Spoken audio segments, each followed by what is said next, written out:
దేశంలో రాజ్యాంగ వ్యవస్థలను ఎన్డీఏ దుర్వినియోగం చేస్తుందని తెలంగాణ సీఎం రేవంత్ రెడ్డి విమర్శించారు. ప్రజాస్వామ్యాన్ని, ఎన్నికల వ్యవస్థలను ఎన్డీఏ అపహాస్యం చేస్తుంది అన్నారు. రాజ్యాంగ రక్షణ కోసం పోరాడుతున్న కూటమి ఒకవైపు, రాజ్యాంగాన్ని రద్దు చేయాలని చూస్తున్న కూటమి మరోవైపు అని సీఎం తెలిపారు. పివి నరసింహారావు తర్వాత తెలుగువాడిని కీలక పదవిలో కూర్చోబెట్టే అవకాశం మనకు వచ్చిందని, తెలుగు రాష్ట్రాలకు చెందిన లోక్సభ, రాజ్యసభ సభ్యులు ఏకతాటి మీదకు రావాలని రేవంత్ రెడ్డి పిలుపునిచ్చారు.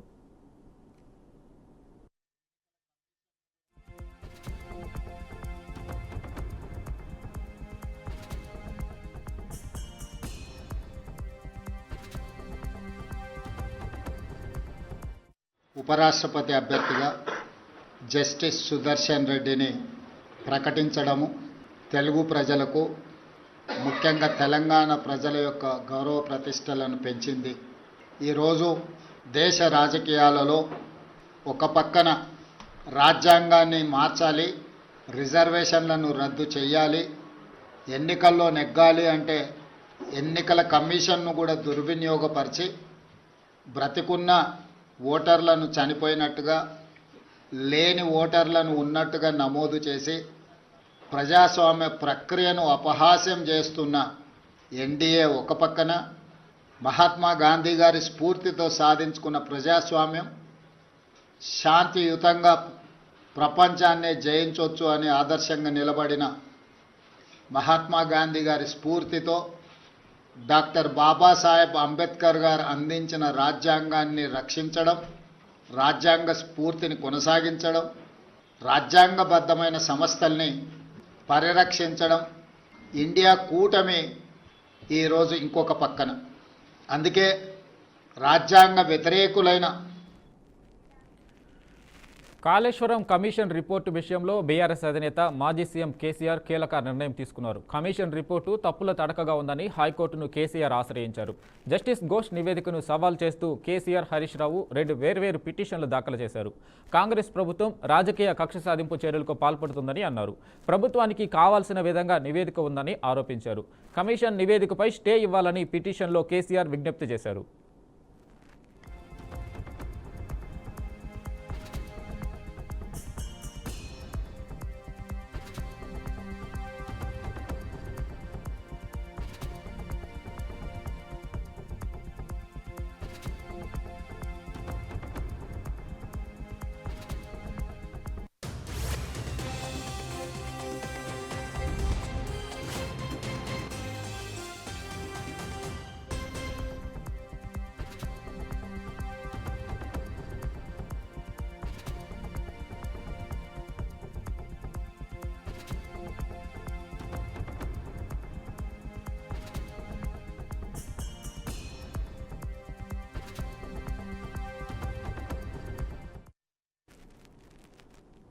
ముఖ్యమంత్రి రేవంత్ రెడ్డి కాంగ్రెస్ ప్రభుత్వంపై బీఆర్ఎస్ వర్కింగ్ ప్రెసిడెంట్ కేటీఆర్ ఘాటు వ్యాఖ్యలు చేశారు. సోషల్ మీడియా వేదికగా పోస్ట్ పెట్టారు.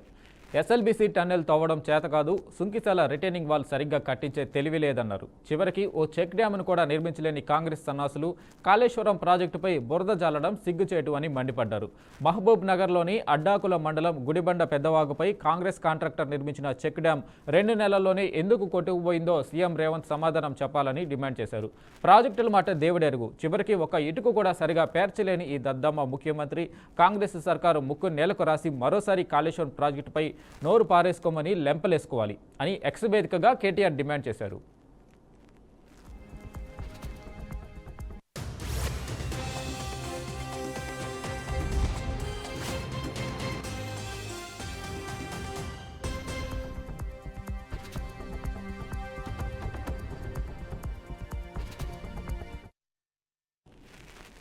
పేదరిక నిర్మూలన కోసం ఏపీ ప్రభుత్వం జీరో పావర్టీ P4 పేరుతో ప్రత్యేక కార్యక్రమం చేపట్టింది. పేదరిక నిర్మూలనకు రాష్ట్రంలో చేపట్టిన P4 కార్యక్రమం దేశానికి ఆదర్శంగా నిలుస్తుందని ఏపీ సీఎం చంద్రబాబు అన్నారు. సచివాలయంలో P4 కార్యక్రమంపై మంత్రి పయ్యావుల కేశవ్, ఎమ్మెల్యేలు, ప్రజాప్రతినిధులు, అధికారులతో వీడియో కాన్ఫరెన్స్ ద్వారా సీఎం సమీక్ష నిర్వహించారు. ఈ సందర్భంగా P4 కార్యక్రమాన్ని ఈ నెల 19 నుంచి అమలు చేయాలని నిర్ణయించినట్లు సీఎం తెలిపారు. మార్గదర్శకుల ఎంపికలో ఎక్కడా వ్యతిరేకత రాకూడదన్నారు.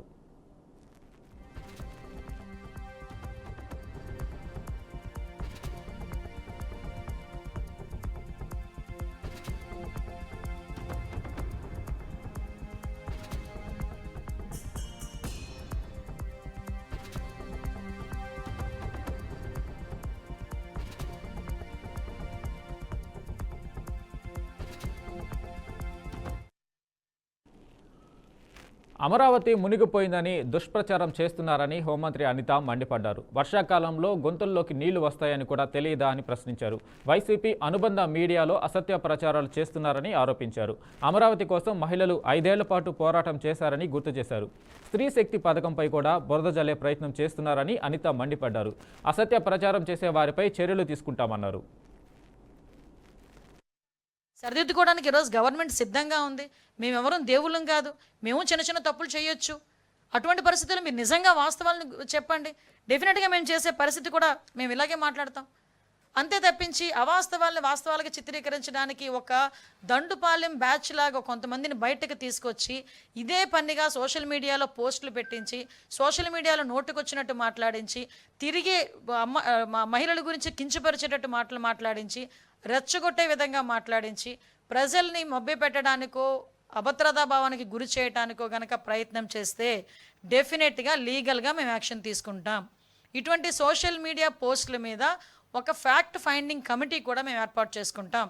ఈరోజు మహిళల భద్రత అన్నది మేము ఎంత టాప్ ప్రయారిటీ మేము తీసుకునే పరిస్థితి కూడా కనిపిస్తూ ఉంది. ఈరోజు మహిళల భద్రత విషయంలో కానీ సోషల్ మీడియాలో పెట్టిన పోస్టుల విషయంలో కానీ ఒక కఠినమైన చట్టాన్ని తీసుకురావాలనే ఉద్దేశంతో గౌరవ ముఖ్యమంత్రి గారు దీని మీద చాలా చాలా కటువుగా ఉండే పరిస్థితి. ఇటువంటి విషయాల్లో ఇన్వాల్వ్ అయ్యే ఏ ఒక్కరి మీద మాజీ మంత్రి గోవర్ధన్ రెడ్డి విడుదల మరింత ఆలస్యం అవుతుంది. రుస్తుం మైనింగ్ కేసుల్లో కాకానికి బెయిల్ మంజూరు చేస్తూ ఏపీ హైకోర్టు సోమవారం తీర్పునిచ్చింది. మొత్తం 8 కేసుల్లో బెయిల్ రావడంతో 85 రోజులుగా జైల్లో ఉన్న కాకాని గోవర్ధన్ రెడ్డి ఇవాళ జైలు నుంచి విడుదల కావాల్సింది.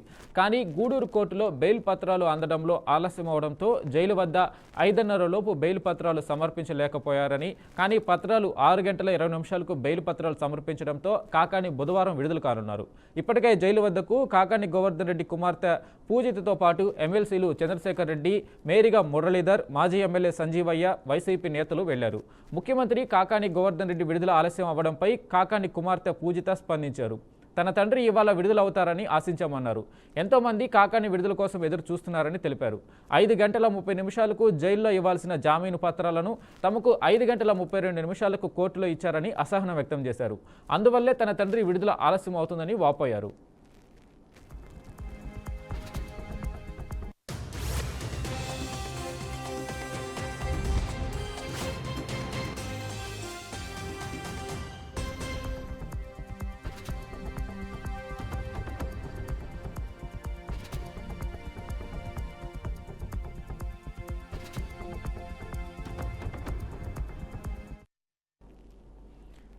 అన్నమయ్య జిల్లా రాజంపేట మండలం ఆకేపాడు ఎస్టేట్లో మాజీ ముఖ్యమంత్రి వైఎస్ జగన్ ఓ వివాహ వేడుకల్లో పాల్గొన్నారు. వైసీపీ ఎమ్మెల్యే ఆకేపాటి అమర్నాథ్ రెడ్డి సోదరుడు కుమారుని వివాహ రిసెప్షన్కు హాజరై నూతన వధూవరులను ఆశీర్వదించారు. జగన్ను చూడడానికి కార్యకర్తలు పెద్ద ఎత్తున తరలి రావడంతో తోపులాట చోటు చేసుకుంది.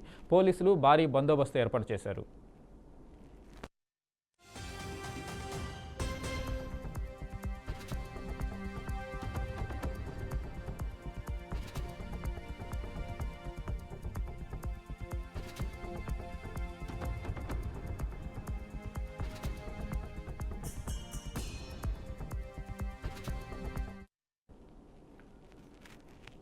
తాడిపత్రిపై మాజీ ఎమ్మెల్యే కేతిరెడ్డి పెద్దారెడ్డి మళ్లీ సంచలన వ్యాఖ్యలు చేశారు. తాను తాడిపత్రికి ఎక్కడ వస్తానో అని జేసీ ప్రభాకర్ రెడ్డి నిద్రలో కూడా కలవరపడుతున్నారని ఎద్దేవా చేశారు. హైకోర్టు ఒక ఆర్డర్ ఇచ్చినా అమలు చేయకుండా నన్ను అడ్డుకునేందుకు 700 మంది పోలీసులను మోహరించడం పోలీసు వ్యవస్థ పనితీరును బహిర్గతం చేస్తుందన్నారు. తాము ఇంటి నుంచి బయలుదేరగానే జేసీ ప్రభాకర్ రెడ్డి తన అనుచరులకు, ప్రైవేటు సైన్యానికి మెసేజ్లు పంపిస్తున్నారని ఆరోపించారు. ప్రజలు నిజంగా తనను అడ్డుకుంటే తన ఇంటినే జేసీ ప్రభాకర్ రెడ్డికే రాసిచ్చేస్తానని పెద్దారెడ్డి సవాల్ విసిరారు. ఇప్పుడు పరిణామంలోకి ఉండాలి. నేను తాడిపత్రికి పోవాలంటే వీసా ఏమన్నా కావాలా? అధికారులు దానికి సపరేట్గా ఏదన్నా కానీ అప్లికేషన్ పెడితే దాని అప్లికేషన్ నేను అధికారులకు పెట్టుకుంటా. ఎందుకు చెప్తున్నా అంటే హైకోర్టు ఆర్డర్ వచ్చినా కూడా నన్ను తాడిపత్రికి పోయేదానికి అడ్డుపడుతున్నారు. నా ఆర్డర్ లైవ్లో ఉన్నంత వరకు పోలీస్ అధికారులు దాన్ని అనుమతించాల, కానీ అనుమతించడం లేదు. ముఖ్యంగా నిన్న మొన్న కూడా జరిగిన ప్రెస్ మీట్లలో జేసీ ప్రభాకర్ రెడ్డి మా కార్యకర్తలను అన్యాయంగా కేసులలో పెట్టినాడు అని చెప్తున్నారు. వాళ్ళ కార్యకర్తలు కేసులో పెట్టినప్పుడు వాళ్ళు కూడా కౌంటర్ కేసు అనేది ఉంది దాంట్లో. ఒకసారి అది ఆలోచన చేయమని అతను. వన్ సైడ్ కేసులు ఎప్పుడు కూడా మా ప్రభుత్వంలో కానీ ఎప్పుడు కూడా పెట్టలేదు. తాడిపత్రిలో ఎప్పుడు కూడా కౌంటర్ కేసులతోనే జరిగింది. అతను మా మహిళలను కూడా ఇబ్బంది. ఏపీ రాష్ట్ర రాజకీయాల్లో ప్రస్తుతం డిప్యూటీ సీఎం పవన్ కళ్యాణ్పై హైకోర్టులో పిటిషన్ అంశం సంచలనంగా మారింది. డిప్యూటీ సీఎంపై మాజీ ఐఏఎస్ విజయ్ కుమార్ హైకోర్టులో పిటిషన్ దాఖలు చేశారు. హరిహర వీరమల్లు సినిమా ప్రమోషన్ కోసం పవన్ ప్రభుత్వ నిధులు వాడుకున్నారని అందులో పేర్కొన్నారు. దీనిపై సిబిఐ విచారణ జరిపించాలని కోరారు. ఈ పిటిషన్ను విచారించిన హైకోర్టు కేసు విచారణ జాబితాలో సిబిఐ, ఏసీబీ న్యాయవాదుల పేర్లు చేర్చాలని రిజిస్ట్రీని ఆదేశించింది. విచారణను వారం రోజులకు వాయిదా వేసింది. అయితే గతంలో పవన్ కళ్యాణ్ తన సొంత నిధులతో ఆంధ్రప్రదేశ్లోని కౌలు రైతులకు సహాయం చేసిన చరిత్ర ఉంది. తన సినిమా సంపాదన నుంచి 30 కోట్లకు పైగా ఖర్చు చేసి ఆత్మహత్య చేసుకున్న కౌలు రైతుల కుటుంబాలకు ఒక్కొక్క కుటుంబానికి ₹1,00,000 చొప్పున సహాయం అందజేసినట్లు ప్రముఖ మీడియా సంస్థలు సైతం ప్రచారం చేశాయి. అదనంగా పవన్ కళ్యాణ్ తన కుటుంబ సభ్యులతో కలిసి కూడా ఈ సహాయ కార్యక్రమాలకు విరాళాలు అందించారు. అయితే ఎలాంటి ఆధారం లేకుండానే మాజీ ఐఏఎస్ ఎలాంటి ఆరోపణలు చేశారన్నది ప్రస్తుతం చర్చనీయాంశంగా మారింది.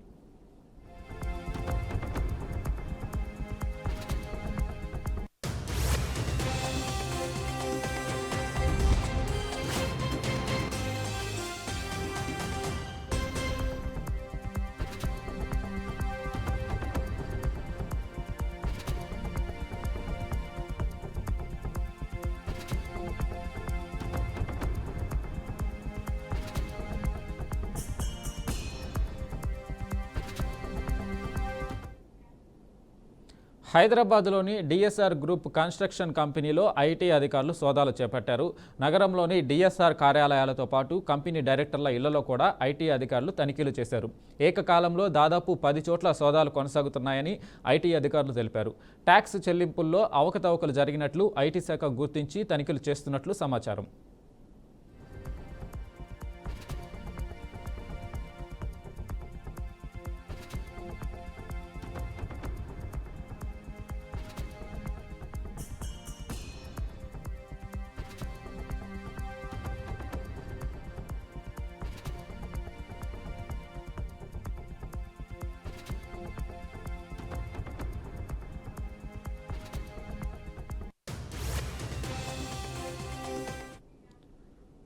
ఉపరాష్ట్రపతి అభ్యర్థిగా ఇప్పటికే సిపి రాధాకృష్ణన్ పేరును ఇప్పటికే ఖరారు చేసింది. ఈ నేపథ్యంలోనే ఎన్నికల్లో గెలిచే బలం ఉన్నప్పటికీ భాగస్వామ్య పక్షాలతో పాటు ప్రతిపక్షాల మద్దతును కూడగట్టేందుకు బీజేపీ ప్రయత్నాలు మొదలుపెట్టింది.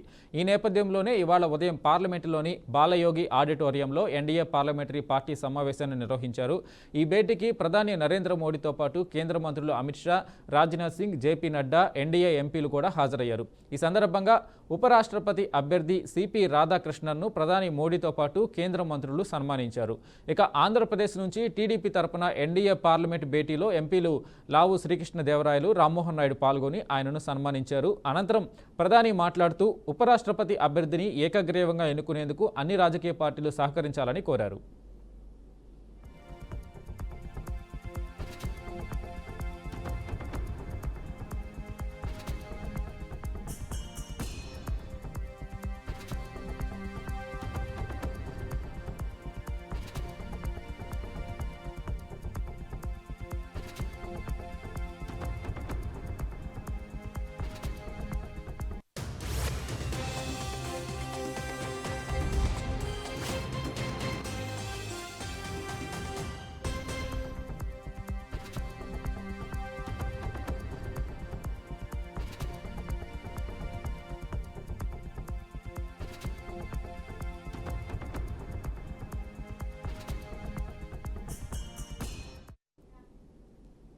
భారత ఉపరాష్ట్రపతి ఎన్నికల బరిలో ఎన్డీఏ, ఇండీ కూటమి పోటాపోటీకి దిగాయి. ఎన్డీఏ తరపున అభ్యర్థి రాధాకృష్ణన్ ఎన్నికను ఏకగ్రీవం చేయాలని ప్రధాని మోడీ విపక్షాలకు విజ్ఞప్తి చేసిన గంటల వ్యవధిలోనే ఇండియా కూటమి తన అభ్యర్థిని ప్రకటించింది.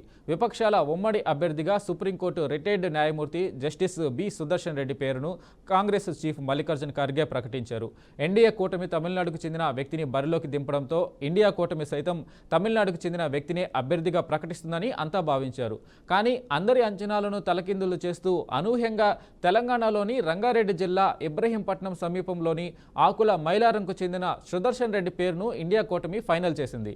దీంతో ఉపరాష్ట్రపతి ఎన్నికల పాలిటిక్స్ ఇప్పుడు సౌత్ ఇండియాలో ముఖ్యంగా 2 తెలుగు రాష్ట్రాల్లో ఇంట్రెస్టింగ్గా మారబోతున్నాయి.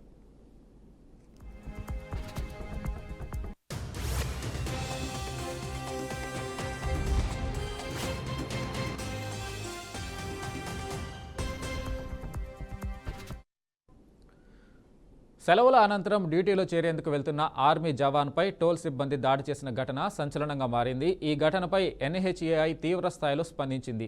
ఈ నెల 17న NH 709Aలోని మీరట్ కర్నాల్ సెక్షన్లోని బూని టోల్ ప్లాజా వద్ద మోహరించిన టోల్ సిబ్బంది సైనిక సిబ్బందితో దురుసుగా ప్రవర్తించినందుకు టోల్ సిబ్బందిపై కఠిన చర్యలు తీసుకుంది. టోల్ వసూలు చేసే ఏజెన్సీ మెస్సేర్స్ ధరమ్ సింగ్పై NHAI 20 లక్షల రూపాయల జరిమానా విధించింది. అలాగే టోల్ ప్లాజా బిడ్లలో భవిష్యత్తులో పాల్గొనకుండా టోల్ వసూలు సంస్థను రద్దు చేసే నిషేధించే ప్రక్రియను ప్రారంభించింది.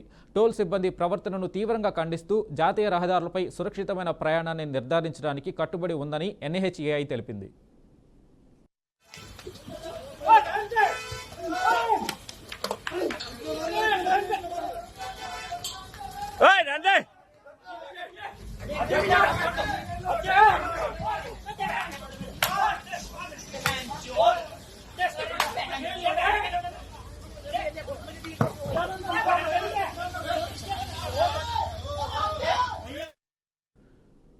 ముంబై మహానగరంలో గత 2 రోజులుగా కురుస్తున్న భారీ వర్షాలు బీభత్సం సృష్టిస్తున్నాయి. ఈ నేపథ్యంలో ఎలివేటెడ్ ట్రాక్పై నడిచే మోనో రైలు నిలిచిపోయింది. విద్యుత్ సరఫరాలో స్వల్ప అంతరాయం ఏర్పడింది. దీనివల్ల సాయంత్రం 6 గంటల 15 నిమిషాల సమయంలో మైసూర్ కాలనీ భక్తి పార్క్ స్టేషన్ల మధ్య ఈ రైలు దాదాపు గంటకు పైగా ఆగిపోయింది. ఆ సమయంలో దాదాపు 100 మందికి పైగా ప్రయాణికులు అందులో చిక్కుకున్నట్లు సమాచారం. ఈ ఘటనపై సమాచారం అందుకున్న అధికారులు అప్రమత్తమై సహాయక చర్యలు చేపట్టారు. విద్యుత్ సరఫరాలో సమస్య కారణంగానే రైలు ఆగిపోయినట్లు Mumbai metropolitan region development authority అధికారులు వెల్లడించారు. తమ బృందాలు ఘటనా స్థలానికి చేరుకొని సమస్యను వీలైనంత త్వరగా పరిష్కరించేందుకు ప్రయత్నిస్తున్నట్లు తెలిపారు.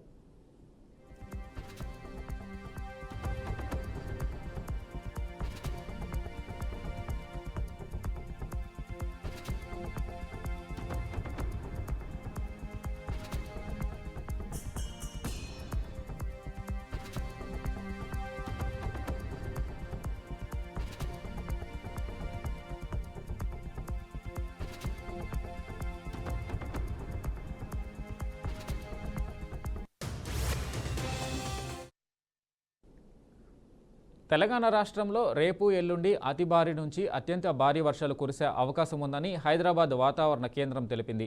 రాష్ట్రంలోని భద్రాద్రి కొత్తగూడెం, మహబూబాబాద్, ములుగు జిల్లాల్లో అత్యంత భారీ వర్షాలు కురిసే అవకాశం ఉన్న నేపథ్యంలో ఆ జిల్లాలకు వాతావరణ కేంద్రం రెడ్ అలర్ట్ జారీ చేసింది. అలాగే జయశంకర్ భూపాలపల్లి జిల్లాకు ఆరెంజ్ అలర్ట్ జారీ చేసింది. అలాగే కొన్ని ప్రాంతాల్లో ఉరుములు, మెరుపులు, ఈదురుగాలులతో గంటకు 30 నుంచి 40 కిలోమీటర్ల వేగంతో భారీ వర్షాలు కురిసే అవకాశం ఉందని హెచ్చరించింది. ఆదివారం రాష్ట్రంలో అత్యధికంగా ఆదిలాబాద్, నిర్మల్, మంచిర్యాల, కొమరంభీం జిల్లాలలో అత్యధిక వర్షపాతం నమోదైనట్లు వాతావరణ కేంద్రం తెలిపింది.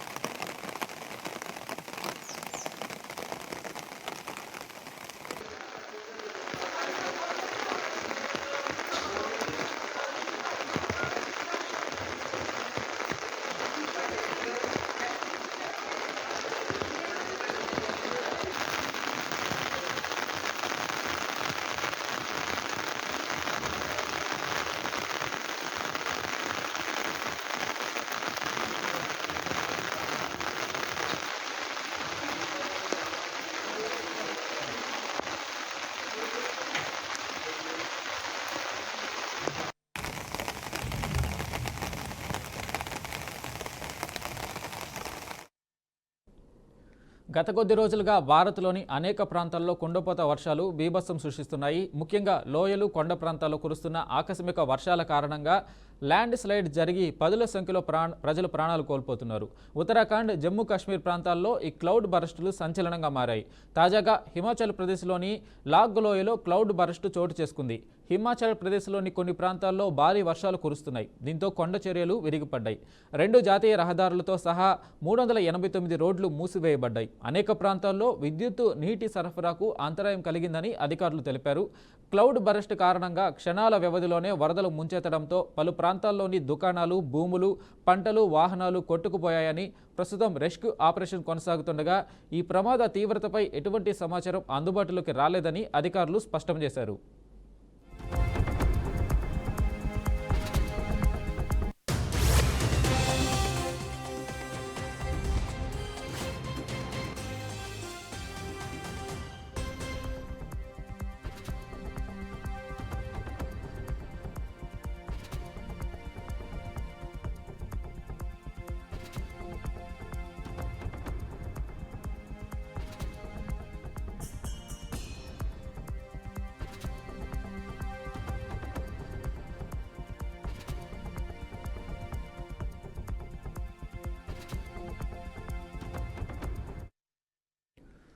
దేశ రాజధాని ఢిల్లీని భారీ వర్షాలు ముంచెత్తాయి. వర్షానికి పలుచోట్ల లోతట్టు ప్రాంతాలు జలమయమయ్యాయి. ప్రధాన కూడళ్లు జల దిగ్బంధంలో చిక్కుకుపోయాయి. అనేక ప్రాంతాల్లో రహదారులపై వరద చేరడంతో ట్రాఫిక్కు అంతరాయం ఏర్పడింది. ఢిల్లీ కంటోన్మెంట్లోని లోతట్టు ప్రాంతాల్లో భారీగా వర్షం పడడంతో ఓ బస్సు, కారు వరద నీటిలో చిక్కుకుపోయాయి. దీంతో ప్రజలు అప్రమత్తంగా ఉండాలని వాతావరణ శాఖ హెచ్చరించింది. పలు ప్రాంతాలకు ఆరెంజ్ అలర్ట్ జారీ చేసింది.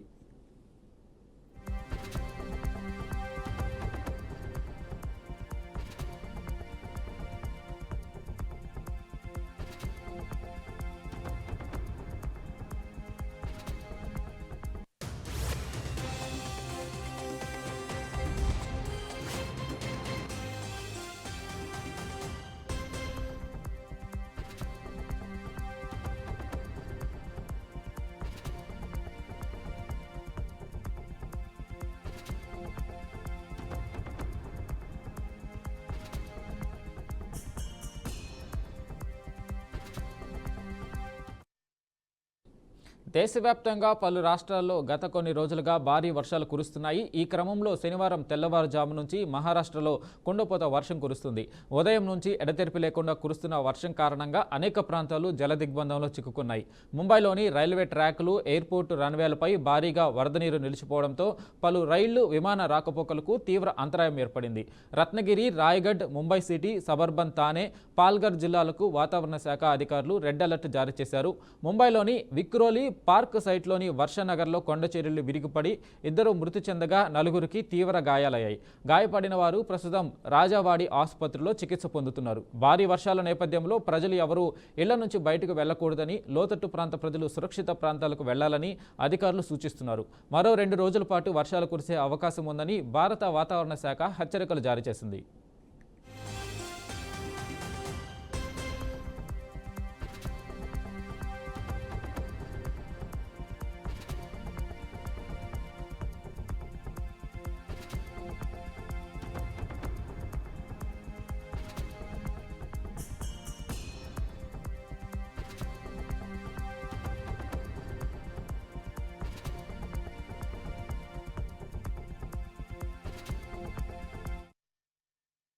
ఆసియా కప్ కోసం బీసీసీఐ 15 మందితో భారత జట్టును ప్రకటించింది. టీ20 కెప్టెన్గా సూర్యకుమార్ యాదవ్ను కొనసాగిస్తూ శుభమన్ గిల్కు వైస్ కెప్టెన్ బాధ్యతలు అప్పగించింది. ఇంగ్లాండ్తో జరిగిన టెస్ట్ సిరీస్లో కెప్టెన్సీలో ఆకట్టుకున్న గిల్కు టీ20లోనూ వైస్ కెప్టెన్గా బాధ్యతలు అప్పగించింది. ఇక జట్టులో captain Suryakumar Yadav, vice captain Shubman Gill, Abhishek Sharma, Tilak Varma, Hardik Pandya, Shivam Dube, Axar Patel, Jitesh Sharma, Jasprit Bumrah, Harshdeep Singh, Varun Chakravarthy, Kuldeep Yadav, Sanju Samson, Harshit Rana, Rinku సింగ్ను ఎంపిక చేశారు.